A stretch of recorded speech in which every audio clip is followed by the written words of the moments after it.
Hey students, Dr. Dan Stevens here. Welcome to Module 1. This week we're actually going to be establishing the foundation of organizational behavior, some of the historical references and the theorists. I'm not going to dwell on too much of this, but it is a good overview for the field. You know, what these theorists, basically the evolution of how we've treated organizations. You know, we started out couple hundred years ago and people were just widgets. You know, they were expendable. You know, fast forward, all of a sudden we're like, hey, you know, if we treat our employees right, we get a lot better product. You know, the companies do better as well as the employees. So you'll learn all about that. I won't spoil it for you. This module does have, excuse me, 5 activities. We're going to start out with like a vocab wiki. A vocabulary wiki is because you've got chapters 1 and 2. Don't forget. What you're going to do is, as you go through your readings, you're going to find major terms, phrases, things that you feel are worthy of inclusion into this wiki. And, you know, maybe put down the page, put down the edition number of your textbook as well. You know, some people might be using edition 3 or 4 or the newest one, edition 5. It's like, hey, you know, 5th edition, page 62, I found this term, and you probably need to pay attention to it, right? Anyway, it's a no-brainer. It's really worked well in previous semesters, so I like that exercise. There's an activity discussing the public interest, understanding a new way to measure worth in our world. Worth in our world. Yeah, I did say that right, didn't I? It's a really cool concept of, it's called, from a book called Measure of America.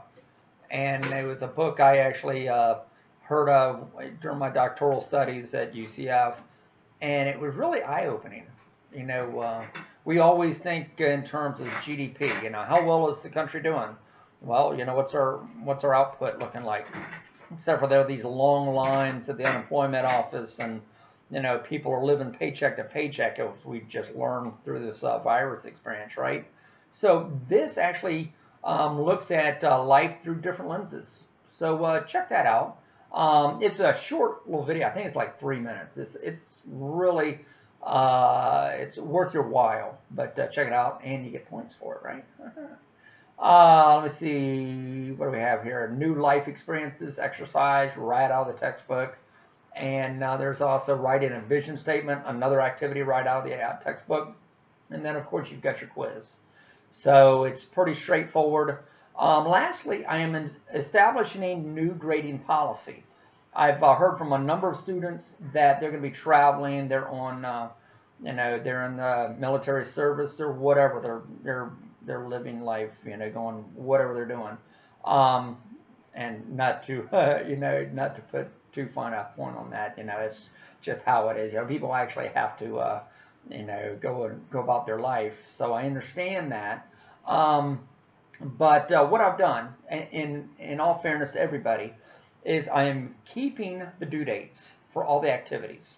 So if you've got a commitment, you can continue to do this activity. Your due date is set, but the available date is, I think it's July 26th. It's like the last available date for the semester before that last week when we're doing like show and tell on the projects.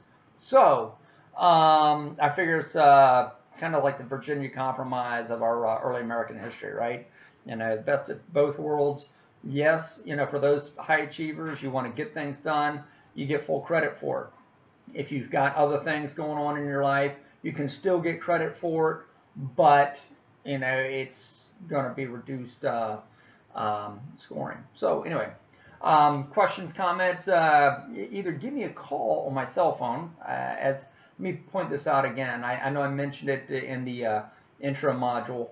I'm giving out my cell phone number just because my office lines are not forwarding to my cell phone. I don't know why that is. I got a new system, and now nobody's at the campus to ask and whatever, so who cares?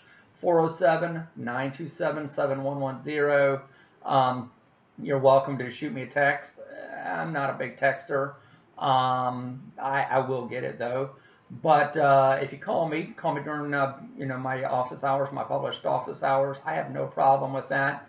A lot of people have already tried me with this. they've already, you know, like this weekend, I answered someone almost midnight one of the days. So yeah, I do actually respond to your queries. So anyway, give me a shout if you got anything, and I'll be glad to help you out best I can. Okay, and I will talk to you later.